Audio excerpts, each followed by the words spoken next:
Bismillahirrahmanirrahim. Assalamualaikum warahmatullahi wabarakatuh.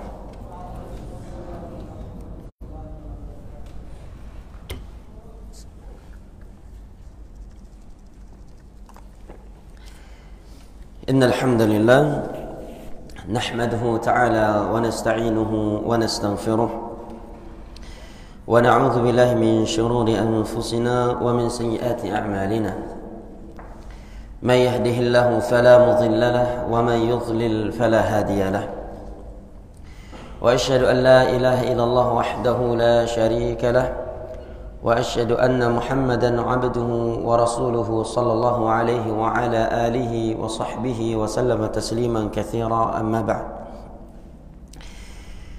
إخواني الكرام وأخواتي الكريمات rahimani wa rahimakumullah, yang saya cintai dan saya muliakan. Alhamdulillah, pada pagi hari ini dan berkat nikmat kesehatan dan kesempatan setelah hidayah taufik dari Allah Jalla wa Ala, kita dapat berkumpul dan bertemu di rumah Allah Jalla wa Ala yang mulia ini. Maka kita memohon kepada Allah, sebagaimana Ia telah mengumpulkan kita di rumahnya yang mulia ini pada kesempatan kali ini, agar kembali mengumpulkan kita semuanya di dalam syurga firdausnya di hari kiamat kelak. Amin ya rabbal alamin.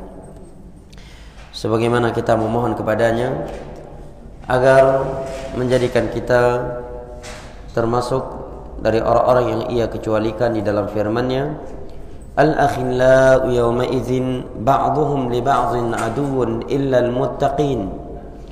Seluruh orang-orang yang saling cinta mencintai, kasih mengasihi di dunia ini, di hari kiamat mereka semua akan saling bermusuhan. Illal muttaqin, kecuali orang-orang yang bertakwa.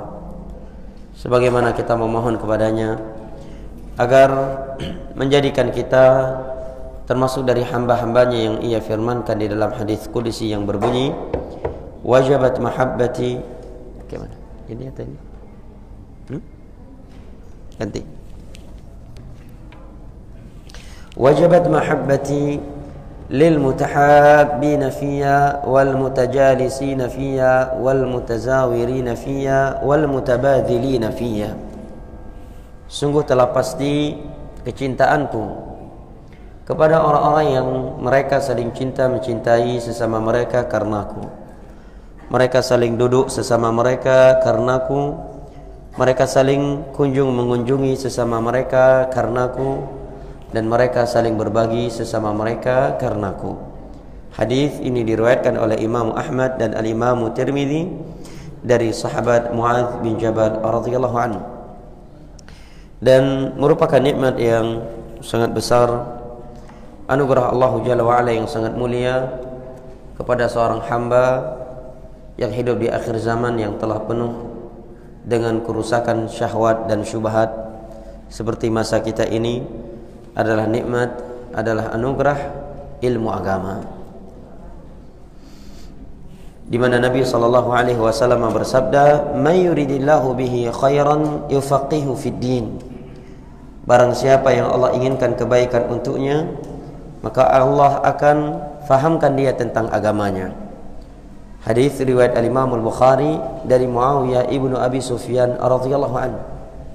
Sehingga Al-Imam Ibnu Hajar Al-Asqalani menyatakan, "Faman utiya al-ilma faqad utiya al-khaira kullahu, wa man hurimahu fahuwa al-mahrum." Barang siapa yang diberikan ilmu agama oleh Allah, maka sungguh telah diberikan untuknya sumber kebaikan. Dan barang siapa yang diharamkan dari ilmu agama, maka sungguh dia telah merugi. Maka ilmu agama adalah kunci kebaikan. Ilmu agama adalah sumber kebaikan dunia dan akhirat. Sebagaimana ilmu agama itu akan menuntun kita ke syurga Allah Jalla wa Ala. Di dalam sebuah hadis yang diriwayatkan oleh Imam Muslim dari sahabat Abu Hurairah radhiyallahu anhu, Nabi sallallahu alaihi wasallam bersabda, "Wa man salaka tariqan yaltamisu fihi ilma, sahalallahu lahu bihi tariqan ila al-jannah." Dan barang siapa yang menempuh sebuah perjalanan dalam rangka menuntut ilmu agama, niscaya Allah akan mudahkan baginya jalan menuju syurga. Ini menerangkan kepada kita bahwa tanpa ilmu agama kita tidak akan mungkin memperoleh syurga Allah Jalla wa'ala. Kita tidak akan mungkin berjalan di sebuah jalan yang akan menyampaikan kita ke syurganya. Hanyalah ilmu agama yang dapat menuntun kita ke jalan yang akan menghantarkan kita ke syurga Allah Jalla wa'ala. Wa man salaka tariqan yaltamisu fihi ilma. Barang siapa yang menempuh sebuah perjalanan dalam rangka menuntut ilmu agama, sahalallahu lahu bihi tariqan ilal jannah. Niscaya Allah akan mudahkan baginya jalan menuju syurga. Dan sungguh banyak manfaat dan kebaikan dari majelis ilmu agama itu. Di dalam sebuah hadis yang diriwayatkan oleh Imam Muslim dari Abu Hurairah radhiyallahu anhu pula, Nabi bersabda, "Wa majtama'a qaumun fi baitin min buyutillah yatadarasunahu fima bainahum illa nazalat 'alaihim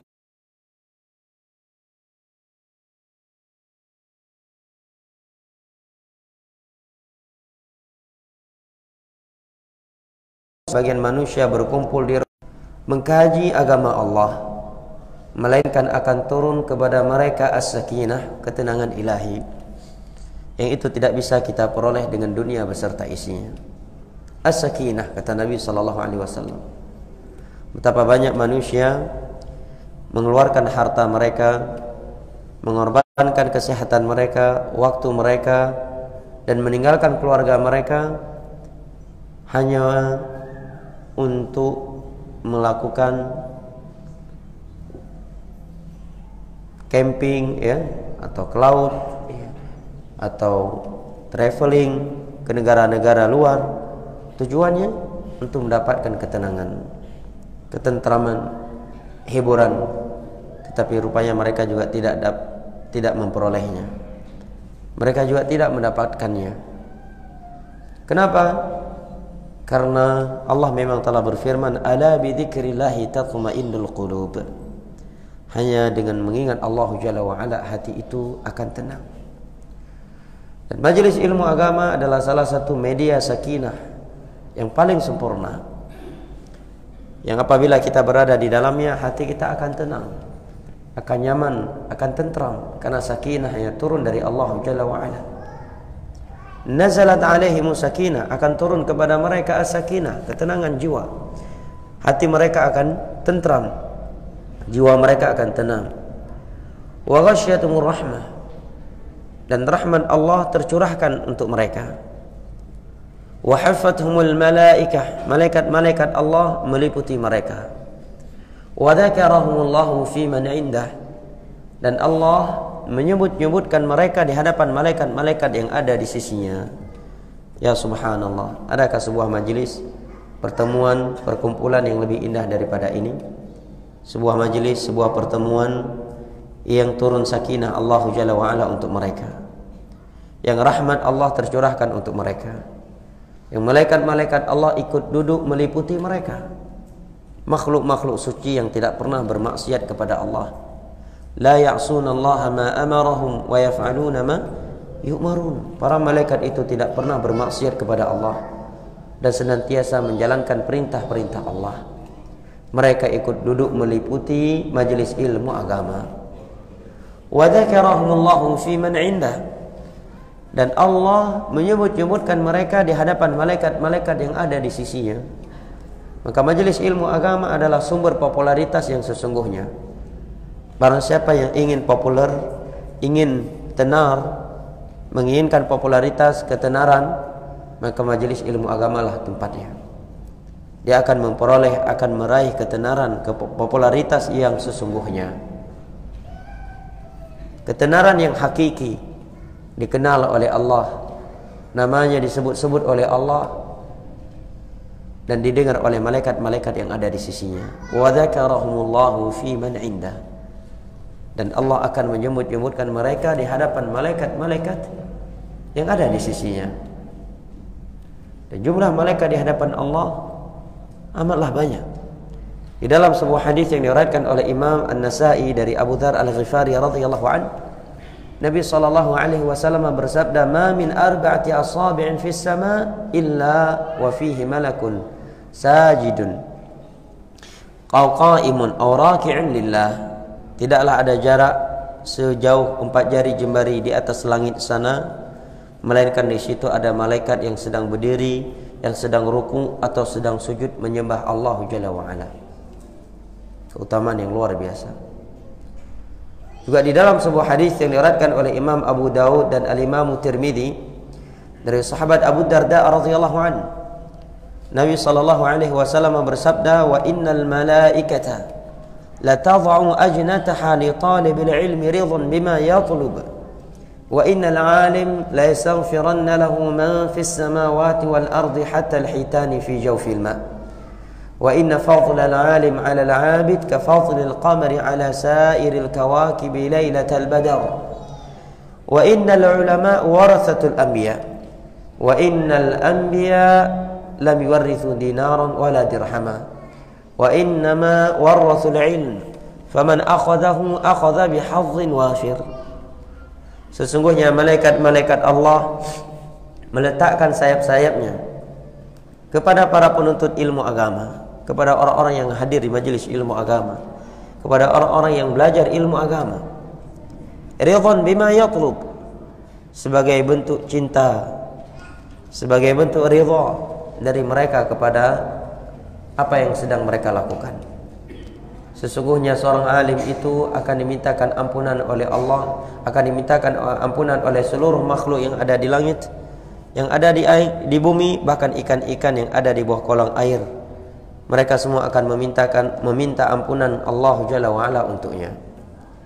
Sesungguhnya perbedaan antara alim dan abid itu, alim dengan ahli ibadah adalah seperti bulan purnama dengan bintang-bintang yang ada. Ada 1000 bintang di langit, atau bahkan dengan jumlah yang tidak ada yang mampu menghitungnya kecuali Allah, sungguh tidak bisa mengalahkan cahaya 1 bulan purnama. Cahaya 1 bulan purnama lebih terang, lebih jelas daripada cahaya jutaan bintang yang ada.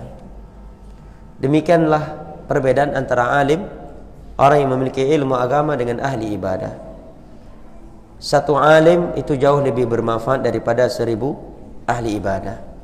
Oleh karena itu sebagian ulama salaf menyatakan, alimun wahid asyaddu ala syaitani min alfi abid. Satu orang yang berilmu sehingga bisa mengajarkan kepada manusia agama Allah Jalla wa Ala, mengajarkan kepada mereka akidah yang benar, fikih ibadah yang benar, fikih muamalah yang benar, itu lebih berat bagi syaitan daripada 1000 abid, 1000 orang ahli ibadah. Kenapa? Karena 1000 orang ahli ibadah belum tentu bisa memperbaiki orang lain, belum tentu bisa mengajarkan orang yang lain kalau dia tidak alim. Maka kata Nabi SAW, perumpamaan antara alim dengan abid, ahli ibadah, itu seperti bulan purnama dengan bintang-bintang yang ada. Kemudian Nabi SAW menyatakan, wa innal ulama warathatul anbiya. Sesungguhnya ulama itu adalah pewaris para nabi. Sesungguhnya para nabi itu tidak pernah mewarisi dinar dan dirham. Yang mereka warisi hanyalah ilmu agama. Maka barang siapa yang mengambilnya, maka dia telah mengambil warisan yang sangat, bagian yang sangat besar. Suatu ketika sahabat Abu Hurairah radhiyallahu anhu datang ke pasar Madinah. Kemudian beliau berteriak, "Apakah kalian masih di sini, bertahan di sini, sedangkan warisan Nabi SAW sedang dibagi-bagikan di masjid? Tidakkah kalian bergegas pergi ke Masjid Nabawi untuk mendapatkan sebagian warisan Nabi SAW yang sedang dibagi-bagikan?" Maka mereka pun langsung pergi ke Masjid Nabawi. Harapan mereka akan mendapatkan pedang Nabi, sepatu Nabi, atau pakaian bekas Nabi SAW. Karena Abu Hurairah menyebutkan bahwa warisan Nabi sedang dibagi-bagikan di masjid. Begitu mereka sampai di masjid, yang mereka lihat hanya halaqah-halaqah ilmu agama. Maka mereka pun berkata kepada Abu Hurairah, "Wahai Abu Hurairah, mana warisan Nabi yang sedang dibagi-bagikan? Yang ada hanya majelis ilmu agama." Maka kata Abu Hurairah radhiyallahu an, sesungguhnya majelis ilmu agama yang kalian lihat, itulah warisan mereka para nabi, yang selama ini sering kalian lalaikan, yang selama ini sering kalian abaikan. Demikianlah para sahabat Nabi SAW mendidik murid-murid mereka untuk mencintai ilmu agama, untuk menghadiri majelis ilmu agama. Dia adalah sebuah majelis yang di situ dibagi-bagikan warisan para nabi dan para rasul. Maka antum hendaknya bersyukur kepada Allah Jalla wa Ala jika Allah Jalla wa Ala memberikan cinta di dalam hati antum untuk ilmu agama. Itu anugerah yang sangat besar. Betapa banyak orang di luar sana tidak mengetahui keutamaan majelis ilmu agama, atau mengetahuinya tetapi kurang mencintainya, dan tidak diberikan nikmat manisnya duduk di majelis ilmu agama. Sungguh nikmat, sungguh manis, sungguh lezat hadir di majelis ilmu agama itu. Bagaimana tidak? Dia adalah majelis yang akan menuntun kita ke surga Allah. Dia sebuah majelis yang turun ke dalamnya as-sakinah, tercurahkan rahmat Allah, malaikat-malaikat Allah meliputinya, dan nama-nama mereka disebut-sebut oleh Allah Jalla wa Ala. Maka mensyukuri nikmat ilmu agama adalah sebuah kewajiban, dan menjaganya suatu yang harus. Allah berfirman, wa idh ta'adzana rabbukum la in syakartum la azidannakum wa la in kafartum inna adzabi lasyadid. Dan ingatlah tatkala Rabbmu mengumumkan, jika kalian mensyukuri nikmatku, maka akan aku tambahkan nikmatku itu kepada kalian. Dan jika kalian mengkufurinya, maka sesungguhnya azabku amatlah pedih. Dan Allah tidak akan mengubah atau menarik sebuah nikmat dari seseorang kecuali dia sendiri telah mengubahnya. Allah berfirman, "Innallaha la yughayyiru ma biqaumin hatta yughayyiru ma bi anfusihim." Allah tidak akan mengubah suatu kaum, kondisi suatu kaum, sampai sehingga mereka sendiri mengubahnya. Nikmat sunnah, nikmat majelis ilmu agama itu tidak akan hilang dari kita kecuali kita sendiri telah melakukan sebab-sebab yang karenanya Allah mencabut dan menariknya dari kita. Dan Allah telah berfirman, "Innahu may yubaddil ni'matallahi min ba'di ma ja'athu fa innallaha syadidul 'iqab." Sesungguhnya barang siapa yang mengubah nikmat Allah setelah Allah memberikannya kepadanya, maka sesungguhnya azab Allah itu sangatlah keras. Maka ikhwanil kiram wa akhwati al-karimat yang saya cintai dan saya muliakan, rahimani wa rahimakumullah, hendaknya kita bersyukur kepada Allah Jalla wa Ala atas nikmat majelis ilmu agama. Terlebih lagi kita berada di akhir zaman, sebuah zaman yang penuh dengan kerusakan syahwat dan syubhat. Sampai-sampai Nabi SAW bersabda, "Kal qabidhi 'alal jamar, as-sabiru fihim 'ala dinihi kal qabidhi 'alal jamar." Berpegang teguh di atas agama yang benar di akhir zaman, mengamalkan perintah-perintah Allah, meninggalkan larangan-larangannya, perintah-perintah Rasulnya, dan meninggalkan larangan-larangannya, itu rasanya seperti menggenggam bara api. Kenapa demikian? Karena kerusakan yang luar biasa di akhir zaman. Apabila kita melihat, membaca dan menyimak hadis-hadis Nabi SAW yang berbicara tentang fitnah akhir zaman, maka kita akan menyadari bahwa yang dimaksud oleh Nabi dalam hadis-hadis tersebut adalah masa kita ini, adalah zaman kita ini. Nabi menyebutkan dalam banyak hadis di akhir zaman bahwa zina itu akan bertebaran, musik itu mudah didapatkan, banyaknya biduan-biduan wanita, banyaknya khamar, ilmu agama diangkat dari manusia, orang-orang berilmu sangat sedikit di tengah-tengah mereka, yang benar dikatakan salah, yang salah dikatakan benar, dan seterusnya. Semua yang boleh sabdakan itu ada di masa kita. Oleh karenanya Nabi SAW bersabda, sayati 'alan nasi zaman as-sabiru fihim 'ala dinihi kal qabid 'ala al-jamr lil 'amil al-wahid minhum ajru 50 rajula. Barang siapa yang berpegang teguh di atas agamanya di masa itu, kata Nabi sallallahu alaihi wasallam, rasanya seperti menggenggam bara api. Karena lingkungan yang tidak mendukung dia untuk beribadah kepada Allah. Lingkungan dia tidak mendukung dia untuk menjadi hamba Allah yang agamis. Pergaulan teman-teman yang tidak mendukung. Maju ke depan, di depannya Abu Lahab. Mundur ke belakang, di belakangnya Abu Jahal. Geser ke kanan, di kanan Abu Nawas. Geser ke kiri juga demikian. Tidak mendukung dia, tidak mengajak dia kepada Allah, bahkan menjauhkan dia dari Allah Subhanahu wa taala. Mohon akhwat di belakang jangan difoto-foto ya. Jangan foto-foto jamaah perempuan, tidak baik ya. Ikhwan, jangan foto-foto ke belakang. Baik. Jangan foto jamaah wanitanya. Baik. Maka kata Nabi sallallahu alaihi wasallam, barang siapa yang bisa istiqamah di masa yang sudah seperti itu, menggenggam agama ini rasanya seperti menggenggam bara api, dan dia tetap berusaha istiqamah, tetap menggenggamnya, walaupun rasanya seperti menggenggam bara api, pahalanya kata Nabi seperti 50 orang yang melakukan amalan tersebut. Mendengar demikian para sahabat terkejut. Mereka pun berkata, ya Rasulullah, 50 orang perbandingan dari mereka atau 50 orang perbandingan dari kami? Maka Nabi menyatakan bahkan 50 orang dari kalian. Artinya satu orang di masa fitnah di akhir zaman, di sebuah masa yang telah penuh dengan kerusakan, dia mampu istiqamah melakukan sebuah ibadah, pahalanya seperti 50 orang sahabat Nabi yang melakukan ibadah tersebut. Kenapa? Karena lingkungan tidak mudah dia istiqamah. Kalau di masa dahulu, apalagi di masa Nabi sallallahu alaihi wasallam, lingkungannya penuh dengan orang-orang saleh.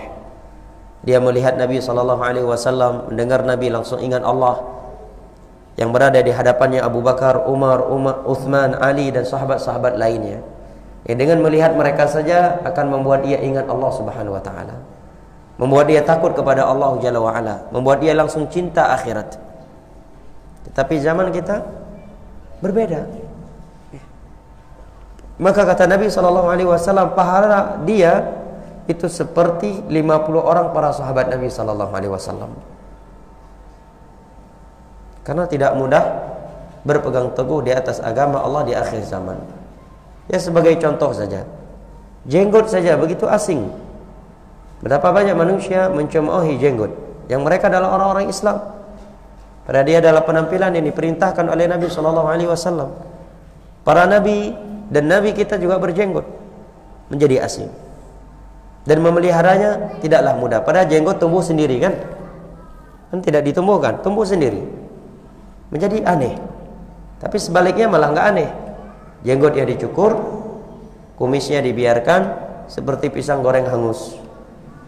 Itu nggak aneh. Ya, karena memang dunia sudah terbalik. Tepatnya bukan dunia yang sudah terbalik, karena dari dulu langit masih di atas, bumi masih di bawah. Tetapi mindset manusia yang sudah rusak, yang sudah terbalik.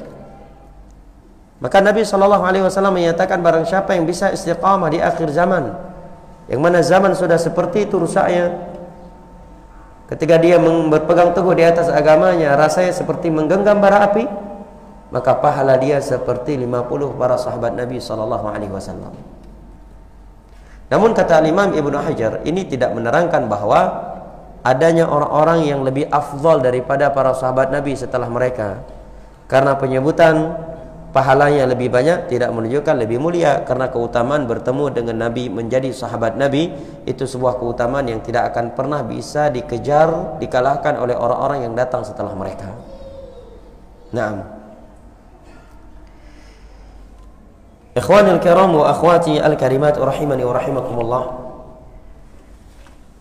Mendengar demikian, kita pun jadi khawatir kalau keistiqomahan kita lepas dari tangan kita, karena dahsyatnya fitnah akhir zaman. Dan majelis ilmu agama adalah salah satu tempat kita bisa memperkuatkan iman kita dan menjaga keistiqomahan kita. Karena Nabi SAW telah menyebutkan may yuridillahu bihi khairan yufaqihu fid din. Barang siapa yang Allah inginkan kebaikan untuknya, maka Allah akan fahamkan dia tentang agamanya. Dan karena Nabi SAW bersabda, "Wa man salaka tariqan yaltamisu fihi ilma sahalallahu lahu bihi tariqan ilal jannah." Barang siapa yang menempuh sebuah perjalanan dalam rangka menuntut ilmu agama, niscaya Allah akan mudahkan baginya jalan menuju surga. Maka kita bersyukur kepada Allah pada pagi hari ini dapat berkumpul dan bertemu di rumah Allah yang mulia ini dalam rangka tafaqquh fid din. Sebagaimana saya bersyukur kepada Allah Jalla wa Ala yang berkat nikmat kesehatan, kesempatan dan taufik darinya, saya dan kawan-kawan dapat berkunjung ke tempat antum ini, kota Tanjung Pinang, yang semoga Allah Jalla wa Ala memberikan kepada kami keutamaan yang telah disabdakan oleh Nabi SAW di dalam sebuah hadis yang diriwayatkan oleh Imam Muslim dari Abu Hurairah radhiyallahu anhu. Beliau menyatakan, anna rajulan zara akhalahu fi qaryah fa arsadallahu ala madarajatihi malaka faqala ayna turid qala uridu ziyarata akhi li fi hadhihi alqaryah qala hal min ni'matin tarubbu alayhi qala la ghayra annani ahbabtuhu fillah. Nabi menyebutkan bahwa ada seorang lelaki, seorang hamba yang menempuh sebuah perjalanan untuk mengunjungi saudaranya di sebuah tempat. Di tengah perjalanannya Allah mengutus seorang malaikat berkata kepadanya, hendak kemana engkau wahai fulan? Dia pun menjawab, aku ingin mengunjungi saudaraku di sebuah tempat. Malaikat tersebut pun kembali bertanya kepadanya, apakah kunjungan kamu itu dikarenakan kepentingan duniawiyah yang akan engkau peroleh darinya? Dia pun menjawab, tidak, semata-mata karena aku mencintainya karena Allah. Maka malaikat tersebut menyatakan, sesungguhnya Allah telah mencintaimu karena engkau mencintai hambanya tersebut karenanya. Maka kita memohon kepada Allah agar menjadikan kita termasuk dari hamba-hambanya yang saling cinta mencintai, saling kunjung mengunjungi karena Allah Jalla wa Ala. Ikhwani al-kiram wa akhwati al-karimat yang saya cintai dan saya muliakan, rahimani wa rahimakumullah. Salah satu pembahasan yang penting untuk dikaji, untuk dipelajari dan disampaikan kepada umat ini adalah pembahasan takdir. Karena pembahasan takdir adalah salah satu dari 6 rukun iman. Semua kita memaklumi bahwa rukun iman ada 6. Iman kepada Allah, iman kepada para malaikat, iman kepada hari akhir, iman kepada kitab-kitab yang telah Allah turunkan, iman kepada para rasul, dan iman kepada takdir. Dan penyimpangan dalam pembahasan takdir ini, atau secara umum seluruh penyimpangan akidah itu kembali kepada kekeliruan dalam memahami salah satu dari 6 rukun iman. Seluruh penyimpangan, seluruh kelompok yang sesat dalam Islam atau mengatasnamakan Islam, itu kembalinya adalah karena keliru dalam memahami rukun-rukun iman. Semuanya kembali ke situ. Apakah yang disebut dengan Qadariyah, Jahmiyah, Murji'ah, Mu'tazilah, Al-Asy'ariyah, dan Al-Khawarij dan seterusnya. Atau dengan bahasa zaman sekarang liberal, komunis, PKI, itu semuanya karena tidak memahami atau tidak meyakini rukun-rukun iman dari 6 rukun iman tersebut. Karena setiap rukun iman tersebut memiliki rukun-rukunnya, yang apabila dia tidak mengimaninya maka belum dianggap sah iman dia kepada Allah. Maka pada kali ini kita akan membahas bab takdir. Karena bab takdir salah satu dari 6 rukun iman yang hendaknya kita mempelajari dan mengkajinya. Para ulama menyebutkan, di depan saya ada kitab Syarah Al-Arba'in karya Syekh Muhammad bin Shalih Al-Utsaimin.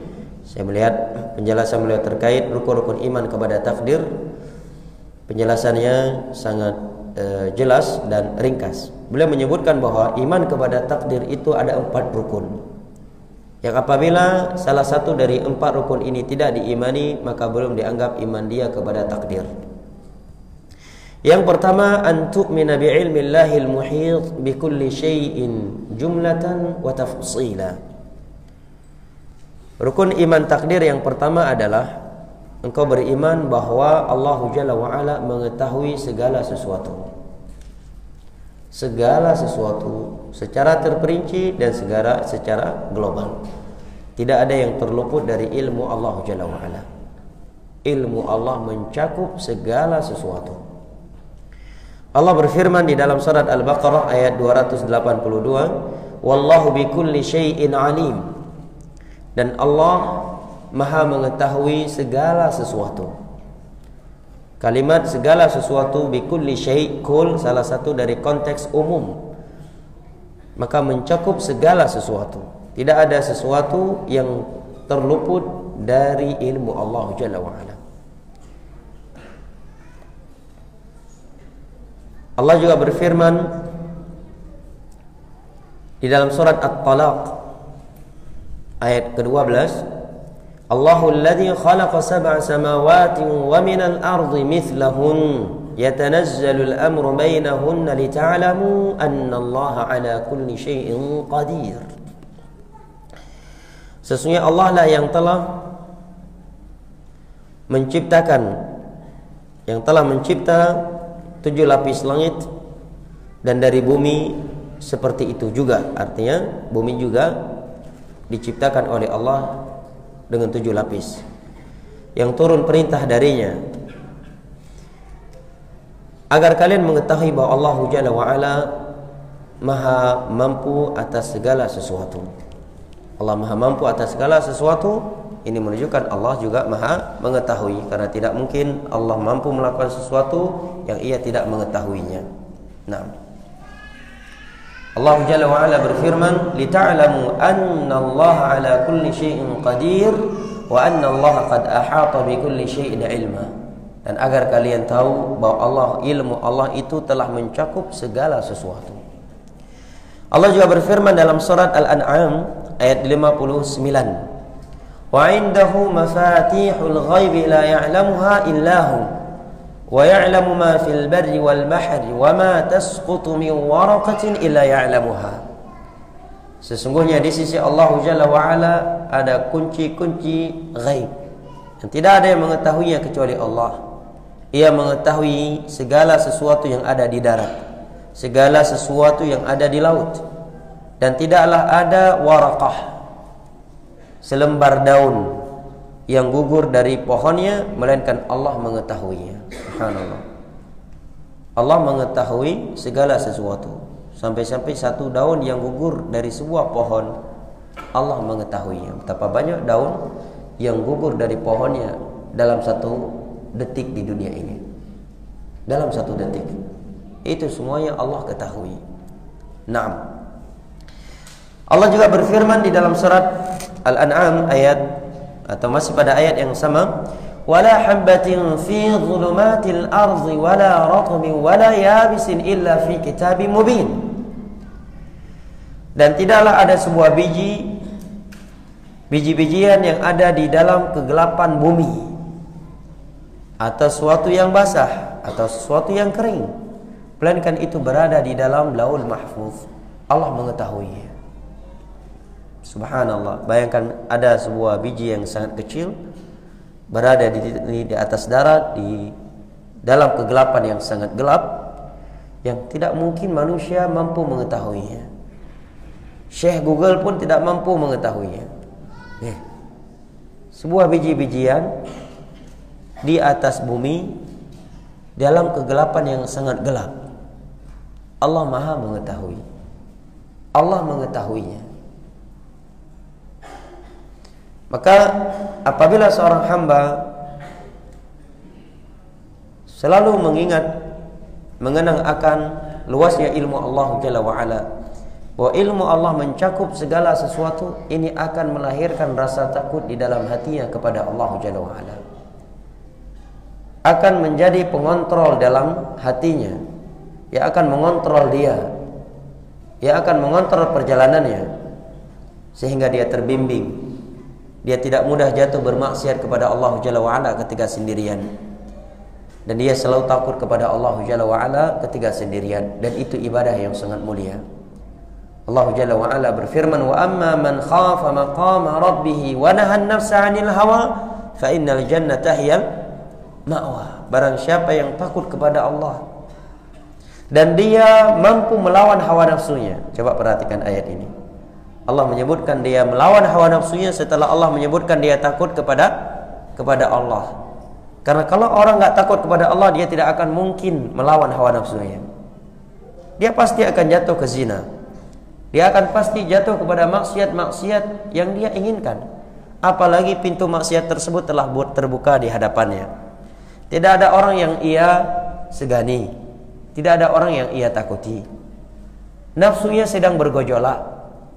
Dia ingin melakukannya, fasilitasnya telah terbuka, pintunya telah terbuka, tidak ada sesuatu yang dapat menghalanginya kecuali rasa takut kepada Allah. Maka kalau rasa takut tidak ada saat itu padanya, dia pasti akan jatuh ke dalamnya. Pasti akan jatuh ke dalamnya. Tetapi tatkala dia mengingat akan ilmu Allah Jalla wa'ala, bahwa Allah mengetahui apa yang sedang ia lakukan, apa yang akan ia lakukan, apa yang ada di dalam isi hatinya, maka dia akan malu kepada Allah, dia akan takut kepada Allah, maka dia akan langsung membuang tujuan-tujuan buruk yang ada di dalam hatinya dan membatalkan rencana-rencana buruk dia, dan akan menjauhi maksiat-maksiat yang Allah haramkan. Kalau tidak, pasti akan jatuh. Makanya Allah sebutkan di dalam surat Yusuf, ketika Nabi Yusuf diuji oleh Allah dengan sebuah ujian yang luar biasa. Ya mungkin kalau kita diuji dengan seperti itu, kita akan jatuh, jenggot bisa runtuh, ya kan? Nabi Yusuf alaihissalam digoda oleh Allah, oleh istri raja Mesir. Wa ghallaqatil abwaba wa qalat haytalak. Istri raja Mesir menutup seluruh pintu-pintu yang ada di rumahnya, sehingga Nabi Yusuf nggak bisa keluar lagi. Artinya apa? Dia yang ingin memperkosa Nabi Yusuf. Kebalik ini. Biasanya lelaki yang ingin memperkosa kaum wanita. Kali ini wanita ingin memperkosa seorang lelaki, karena tertarik kepada Nabi Yusuf yang sangat ganteng. Dia menutup seluruh pintu-pintu rumahnya. Setelah itu dia berkata, "Hai talak, silahkan kamu lakukan wahai Yusuf." Apa yang dikatakan oleh Nabi Yusuf? Ma'adallah, aku berlindung kepada Allah. Aku berlindung kepada Allah. Maka beliau pun selamat. Kenapa? Karena ada rasa takut. Setelah itu Allah katakan, "Walaqad hammat bihi wa hamma biha laula ar-ra'a burhana rabbi kadzalika linasrifa anhu as-su'a wal fahsya innahu min ibadinal mukhlasin." Kata Allah, sungguh istri Raja Mesir itu sudah hasrat kepada Nabi Yusuf, dan sungguh dalam hati Nabi Yusuf itu ada kecondongan untuk wanita tersebut, yang itu lumrah, kecondongan layaknya seorang lelaki kepada wanita. Nah, hanya sekedar kecondongan, bukan rencana dari Nabi Yusuf. Kalau istri raja tersebut memang sudah menjadi hasrat, menjadi rencana. Andai kata Nabi Yusuf tidak melihat tanda-tanda kebesaran Allah, tidak hadir di dalam hatinya akan kebesaran Allah, maka sungguh dia akan melakukannya. Demikianlah kami memalingkan dia dari maksiat, karena dia adalah hamba kami yang diberikan, dianugerahkan keikhlasan. Dan ikhlas tidak akan mungkin ada di dalam hati seseorang kecuali orang tersebut selalu mengetahui, selalu mengingat bahwa Allah Maha mengetahui. Karena kalau seorang yang hatinya ingat Allah, Allah mengetahui apa yang ada di dalam hatinya, tentu dia akan mengikhlaskan hatinya. Rasa takut akan menghalangi seseorang dari maksiat. Maka kata Syekh di sini, apabila seorang itu selalu mengingat akan ilmu Allah Jalla wa Ala yang mencakup, bahwa Allah mengetahui segala sesuatu, ini akan melahirkan aujabalahul khaufu minallah wa khasyatah, akan melahirkan rasa takut, rasa pengagungan di dalam hatinya kepada Allah Jalla wa'ala. Dan Allah telah berfirman, waliman khafa maqam jannatan. Baginya 2 syurga bagi orang-orang yang takut kepada Allah Jalla wa Ala. Dan Nabi SAW bersabda di dalam sebuah hadis yang diriwayatkan oleh Imam Al-Bukhari dan Muslim dari sahabat Abu Hurairah radhiyallahu an, sab'atun yudhilluhumullahu yauma la dhilla illa dhilluh. Ada 7 golongan yang akan mendapatkan naungan Allah Jalla wa Ala di hari kiamat, di hari yang tidak ada naungan kecuali naungannya Allah. Di antara mereka Nabi SAW sebutkan, rajulun da'atu imra'atun dhatu mansibin wa jamalin faqala inni akhafullah. Adalah seorang lelaki yang digoda, yang dirayu oleh seorang wanita yang cantik jelita. Seorang wanita yang memiliki kecantikan dan kedudukan. Kemudian dia berkata, aku takut kepada Allah. Kenapa? Karena dia ingat bahwa Allah mengetahuinya, sehingga lahir sifat takut kepada Allah Jalla wa Ala di dalam hatinya, yang mencegahnya dari bermaksiat kepada Allah Jalla wa Ala. Seperti kisah Nabi Yusuf tadi. Padahal kondisinya adalah kondisi yang sangat mengerikan. Kondisi yang mungkin kalau itu menimpa kita, kita akan jatuh ke dalamnya. Yang menggoda beliau, yang merayu beliau, istri Raja Mesir. Kalau istri Raja Somalia, mungkin kita langsung ingat neraka. Pas digoda sama istri Raja Somalia, ingatnya neraka, ya kan? Takut sama Allah. Ini yang goda istri Raja Mesir, ya. Yang ingat nanti ya malah datang syubhat. Allah kan Maha Pengampun. Ya habis ini nanti kan perbanyak-banyak istighfar. Banyak istighfar lah pas umroh di Ka'bah sana. Ya. Karena yang goda istri Raja Mesir. Ini yang menggoda Nabi Yusuf, istri Raja Mesir.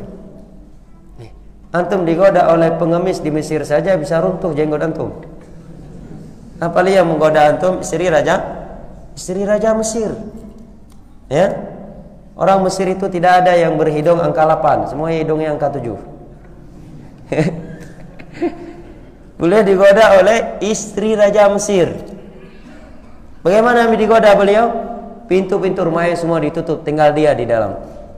Bersama, di dalamnya hanya dia dan Nabi Yusuf. Setelah itu dia menyatakan, hai talak. Silakan kamu melakukannya, wahai Nabi Yusuf. Gimana rasanya? Antum masuk hotel atau masuk kos, tiba-tiba ada wanita yang masuk ke kos antum, ke kamar antum. Kemudian dia kunci pintunya. Kemudian dia membuka seluruh pakaiannya. Kemudian dia mengajak antum untuk berzina. Kalau tidak ada rasa takut kepada Allah di saat itu, pasti kita akan jatuh. Ya. Kalau rasa takut lemah, pasti akan jatuh. Jangankan yang sudah ada, yang nggak ada aja terkadang dicari-cari, apalagi sudah ada, ya kan? Istri Raja Mesir lagi. Kalau yang menggodanya istri Raja Somalia, mungkin kita ingat sama Allah, ya, takut neraka, ya? Bisa bersabar. Ini istri Raja Mesir. Apa sebabnya jamaah? Karena rasa takut di dalam hati kepada Allah Jalla wa Ala itu kuat. Kenapa rasa takut di dalam hati seorang hamba itu ada? Dikarenakan buah daripada iman kepada ilmu Allah. Dia mengetahui, dia sadar bahwa Allah mengetahuinya, Allah melihat, Allah mendengar apa yang sedang ia lakukan. Maka melahirkan rasa takut dia kepada Allah Jalla wa Ala, rasa malu dia kepada Allah Jalla wa Ala. Naam. Maka menghadiri rasa takut atau menghadirkan iman kepada ilmu Allah di dalam hati itu sangatlah penting, karena itu akan menjaga kita, akan menjauhkan kita, akan mencegah kita dari bermaksiat kepada Allah Jalla wa Ala ketika sendirian. Naam. Rukun iman kepada takdir yang kedua adalah al-iman bi anna Allah Ta'ala kataba fil lawhil mahfuz maqadir kulli syai'in ila yaumil qiyamah. Bahwa Allah Jalla wa Ala telah menulis dalam kitab Lauhul Mahfuz segala sesuatu sampai hari kiamat. Di dalam surat Yasin ayat ke-12 Allah berfirman, "Wa kulla syai'in ahsaynahu fi imamin mubin." Dan segala sesuatu itu telah kami tulis di dalam kitab Lauhul Mahfuz. Allah juga berfirman dalam surat Al-Anbiya ayat 105, "Wa laqad katabna fiz zaburi min ba'di dzikr." Dan juga di dalam hadis yang diriwayatkan oleh Imam Ahmad dalam musnadnya dari Ubadah bin Samit radhiyallahu an, bahwa Allah Jalla wa Ala lamma khalaqal qalam, setelah menciptakan pena, Allah berfirman kepadanya, "Uktub." Tulislah. Qala Rabb, wa madza aktub? Pena pun menjawab, Allah Maha mampu membuat makhluknya bisa berbicara. Apa yang aku tulis? Maka Allah menyatakan, "Uktub ma huwa kain." Tulislah apa yang akan terjadi. Fi tilka as-sa'a bima huwa kain ila yaumil qiyamah.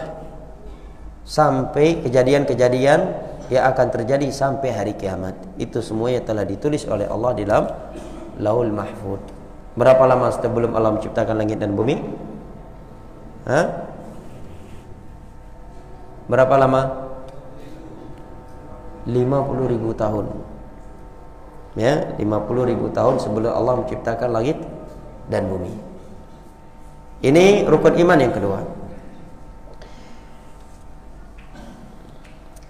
Rukun iman kepada takdir yang ketiga adalah an tu'mina bi anna kullama hadatha fil kauni fahuwa bi masyiatillah fala yakhruju syai'un an masyiatih abada. Bahwa segala sesuatu yang terjadi di permukaan bumi, di dunia ini, di alam ini, itu semuanya dengan kehendak Allah. Semuanya dengan kehendak Allah Jalla wa Ala, dengan izinnya. Tidak ada sesuatu yang terjadi tanpa kehendak Allah Jalla wa Ala. Oleh karena itu, dalam pembahasan akidah seringkali kita melewati sebuah ungkapan ma syaa Allahu kana wa ma lam yasha lam yakun. Sesuatu yang telah Allah kehendaki pasti terjadi, dan sesuatu yang Allah tidak kehendaki maka itu tidak akan terjadi. Yang disebut dengan masyiah. Masyiah Allah itu terbagi menjadi dua. Masyiah kauniyah dan masyiah syar'iyah. Memahami dua masyiah ini sangat penting agar tidak menjerumuskan antum kepada paham murji'ah. Agar tidak menjerumuskan antum kepada paham murji'ah atau paham qadariyah. Yang pertama masyiah al-kauniyah. Yang kedua masyiah syar'iyah. Masyiah kauniyah adalah segala sesuatu itu terjadi tidak lepas dari kehendak Allah. Apakah sesuatu itu dicintai oleh Allah ataukah tidak? Ini namanya masyiah kauniyah. Seluruh perbuatan manusia yang baik ataukah tidak, itu tidak lepas dari masyiah Allah Jalla wa Ala. Makanya akidah yang menyimpang, orang menyatakan ketika maksiat, kamu katakan ketika ketaatan dia menyatakan ini takdir, kalau maksiat itu bukan takdir namanya. Nah, ini bisa kufur dia. Banyak seperti itu para penceramah. Segala sesuatu yang terjadi yang baik maupun yang jelek itu di bawah masyiah Allah Jalla wa Ala. Hanya saja kita tidak boleh beralasan dengan takdir untuk bermaksiat. Nanti akan kita bahas itu. Jelas ya? Jadi segala sesuatu itu tidak lepas dari kehendak Allah. Apakah suatu itu terpuji ataukah tercela, maksiat ataukah ketaatan. Semua perbuatan manusia itu tidak lepas dari kehendak Allah. Seluruh perbuatan makhluknya tidak lepas dari kehendak Allah Jalla wa Ala. Ini namanya masyiah kauniyah. Yang kedua adalah masyiah asy-syar'iyyah. Allah berkehendak dengan syariatnya, dengan nilai syariatnya. Artinya Allah berkehendak agar hamba-hambanya melakukan kebaikan. Hanya saja mereka ada yang melakukannya, ada yang tidak. Allah berkehendak, Allah menginginkan mereka untuk salat. Maka ada yang melakukannya, ada yang tidak. Bukan berarti Allah tidak mampu membuat mereka semuanya untuk salat. Allah Maha mampu. Kalau Allah berkehendak dengan masyiah kauniyahnya, maka Allah akan membuat mereka semuanya akan salat atau semuanya akan meninggalkan salat. Ini namanya masyiah asy-syar'iyyah. Segala sesuatu yang telah terjadi dan dia terpuji, maka itu masyiah kauniyah dan syar'iyyah. Tapi sesuatu yang tidak terpuji, maka itu terjadi dengan masyiah kauniyah, kita katakan. Abu Lahab mati di atas kekufuran. Ini dengan masyiah apa? Syar'iyyah atau kauniyah? Syar'iyyah, kauniyah. Abu Bakar radhiyallahu anhu meninggal di atas iman. Ini di atas masyiah apa? Masyiah kauniyah dan syar'iyyah. Nah, memahami dua masyiah ini akan menyelamatkan antum dari paham qadariyah, ya. Dari paham qadariyah dan dari paham al-murji'ah yang mengingkari takdir atau yang menganggap diri robot ya bagi Allah Jalla wa Ala, sehingga tidak mengapa melanggar hukum-hukum Allah Jalla wa Ala. Nah, berikut ini beberapa ayat yang menerangkan hal ini. Allah berfirman dalam surat Al-An'am atau dalam Al-Baqarah ayat 253. Allah berfirman, "Walau syaa Allahu ma qatatala alladziina min ba'dihim min ba'di ma ja'atuhumul bayyinatu walakin ikhtalafu faminhum man amana wa minhum man kafara. Walau syaa Allahu ma qatatalu walakinna Allaha yaf'alu ma yurid." Dan kalaulah Allah berkehendak, maka niscaya mereka tidak akan saling membunuh sesama mereka setelah datang kepada mereka penjelasan. Akan tetapi mereka berselisih, maka ada yang beriman dan ada yang kufur. Dan kalaulah Allah berkehendak, mereka tidak akan saling membunuh, tetapi Allah melakukan segala sesuatu sesuai dengan keinginannya. Allah juga berfirman dalam surat Al-An'am ayat 112, "Walau syaa rabbuka ma fa'alu." Dan kalaulah Rabbmu itu berkehendak, maka mereka tidak akan melakukannya. Allah juga berfirman dalam surat At-Takwir, "Liman syaa'a minkum ay yastaqim wa ma tasyaa'una illa ay yashaa Allah Rabbul Alamin." Dan tidaklah kalian berkehendak melainkan di bawah kehendak Allah Rabbul Alamin. Maka tidak ada sesuatu yang lepas dari kehendak Allah Jalla wa Ala, yang lepas dari keinginan Allah. Hanya saja masyiah atau irada Allah itu ada yang kauniyah, ada yang syar'iyyah, ya. Yang keempat dari rukun iman kepada takdir adalah al-khalq. Kita harus beriman, harus meyakini bahwa segala sesuatu selain Allah adalah makhluk. Perbuatan kita adalah makhluk Allah, kita adalah makhluk Allah. Segala sesuatu selain Allah adalah makhluk. Al-Quran apakah makhluk? Ya tidak, karena Al-Quran firman Allah, sifat Allah. Selain dari Allah adalah makhluk. Allah Subhanahu wa taala berfirman di dalam surat Al-Furqan ayat kedua, "Wa khalaqa kulla syai'in faqaddarahu taqdira." Dan Allah Jalla wa Ala telah menciptakan sesuatu, segala sesuatu, dan menakdirkannya. Allah juga berfirman, "Wa kulla syai'in khalaqnahu biqadar." Segala sesuatu itu telah kami ciptakan dengan takdir. Huwallazi khalaqakum wa ma ta'malun. Dan dialah yang telah menciptakan kalian dan amalan kalian. Ini sekian ayat menerangkan kepada kita bahwa manusia, perbuatan mereka makhluk, dan perbuatan mereka adalah makhluk Allah, ciptaan Allah Jalla wa Ala. Maka jangan ragu kalau ditanya arsy itu makhluk ataukah bukan. Kalau ragu berarti dia ragu bahwa selain Allah itu makhluk, menunjukkan akidahnya masih kacau. Arsy Allah bukan, sifat Allah bukan, nama Allah bukan. Berarti selain Allah berarti makhluk, karena seluruh selain Allah pasti makhluk. Jangan ragu.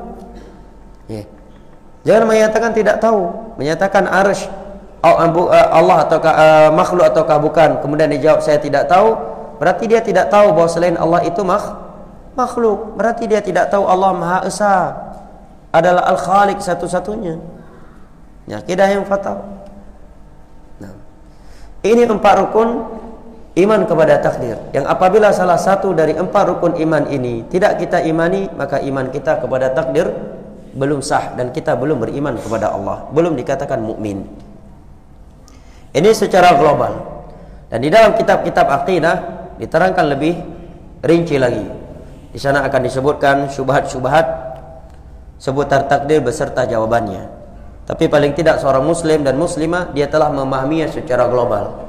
Sehingga segala syubhat yang bertentangan dengan 4 rukun ini, ya, dia bisa menilainya itu keliru, itu tidak benar, sekalipun ketika diskusi dia mungkin belum mampu menjawab syubhat itu. Tetapi dia tahu itu syubhat, itu enggak benar.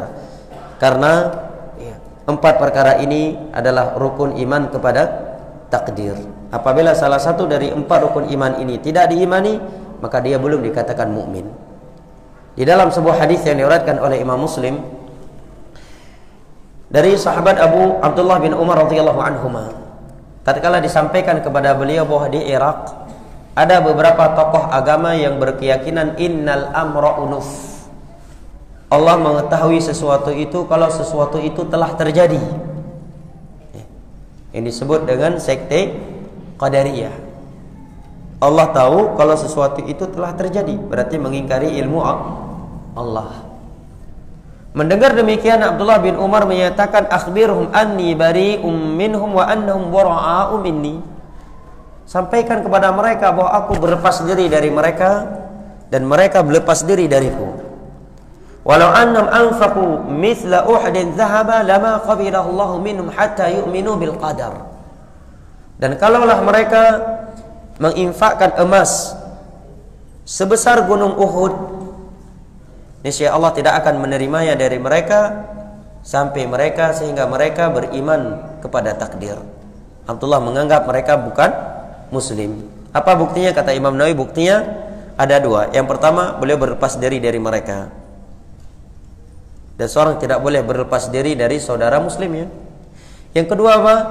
Beliau menyatakan andai kata mereka menginfakkan emas sebesar gunung Uhud, Allah tidak akan menerimanya dari mereka, menunjukkan mereka murtad. Karena selain kekufuran, kesyirikan tidak dapat membatalkan, ya, menghapuskan ibadah seseorang. Tatkala Abdullah berkata demikian, kata Imam Nawawi, menunjukkan Abdullah bin Umar menganggap mereka telah batal Islamnya. Bahaya kan? Salat 5 waktu, dia haji, dia zakat, ya, dia puasa, tapi akidahnya seperti ini. Allah mengetahui sesuatu itu kalau sesuatu itu telah terjadi. Ya, antum jangan sibuk dengan kotak infak, antum belajar aja. Ya. Kalau bisa tidak diputar lebih baik. Baik. Dia salat 5 waktu. Dia salat wajib, salat sunnah, dia puasa wajib, dia puasa sunnah. Dia gemar baca Al-Qur'an, dia haji, dia umrah. Tapi akidahnya innal amra unuf. Allah mengetahui sesuatu itu kalau sesuatu itu telah terjadi. Enggak ada gunanya dia beribadah. Ibadah tadi tidak diterima oleh Allah karena dia belum mukmin. Dia belum muslim.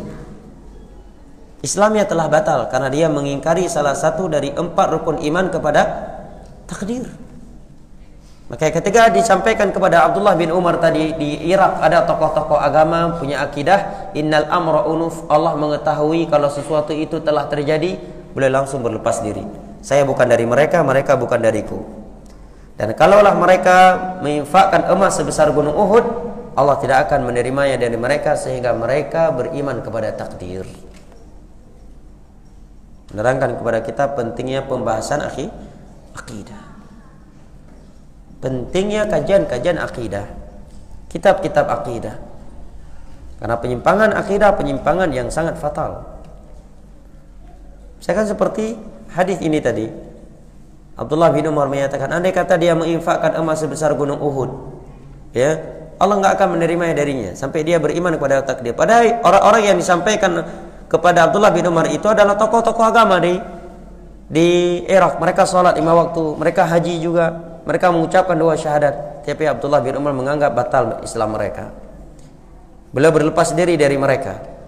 Seluruh ibadah mereka tidak akan diterima oleh Allah kalau dia belum beriman kepada takdir. Beliau menganggap mereka belum beriman kepada takdir tatkala mereka berkeyakinan Allah mengetahui sesuatu itu kalau sesuatu itu telah terjadi. Beliau anggap mereka belum beriman kepada takdir.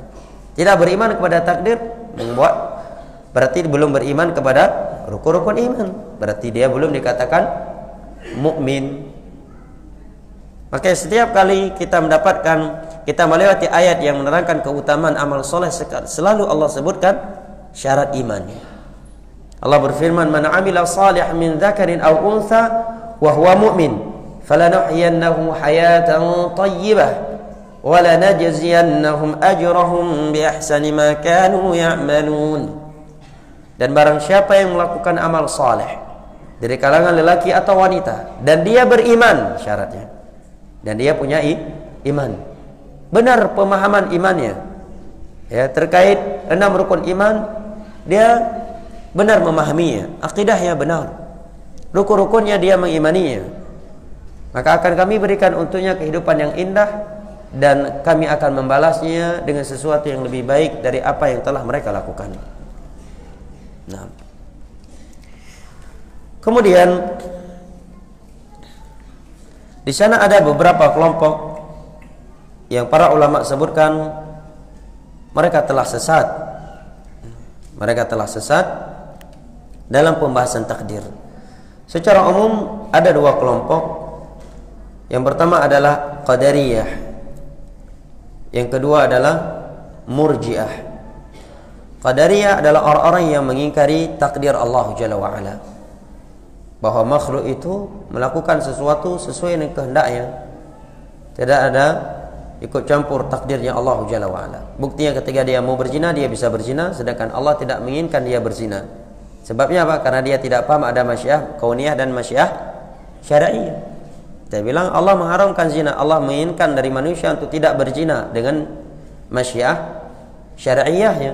Ketika mereka tidak melakukannya, tidak mengindahkannya, itu juga tidak lepas dari kehendak Allah. Nah, sedangkan Murji'ah sebaliknya, mereka menganggap manusia ini adalah robot. Manusia adalah robot, maka tidak boleh dicela pelaku maksiat karena dia melakukannya dengan takdir Allah Jalla wa'ala. Orang yang soleh dengan orang yang tidak soleh sama saja imannya, karena semuanya itu dengan kehendak Allah Jalla wa'ala, kata mereka. Ya. Maka orang yang sudah memahami pembahasan takdir tadi secara umum, rukun iman kepada takdir ada 4, dia akan bisa menilai itu adalah pemahaman atau kelompok yang sesat karena telah mengingkari rukun-rukun iman kepada takdir yang telah Allah sebutkan di dalam ayat-ayat dan hadis-hadis Nabi sallallahu alaihi wasallam tadi. Baik, berikut ini beberapa poin penting terkait pembahasan takdir. Yang pertama, bahwa sebaik-baik figur suri toladan bagi kita dalam memahami pembahasan takdir adalah Rasulullah sallallahu alaihi wasallam dan para sahabatnya. Dan mereka tidak mempertentangkan antara bab takdir dengan bab syariat. Bab takdir mereka imani, syariat Allah Jalla wa'ala juga mereka jalani. Jelas ya? Karena terkadang datang syubhat dari orang-orang yang liberal, ini semisal dengan mereka. Dia bilang, kenapa kamu mencela sedangkan dia melakukannya dengan takdir Allah? Ya. Kalau segala sesuatu itu telah terjadi karena Allah, setelah Allah dengan takdir, ya berarti tidak boleh dong kamu mencela saya melakukan maksiat. Ya. Berarti tidak perlu dong kita sholat lagi. Kan syubhatnya. Atau ujung-ujungnya dia nanti tidak mau mengimani bab takdir. Maka dengan prinsip yang satu ini akan menutup pintu syubhat itu.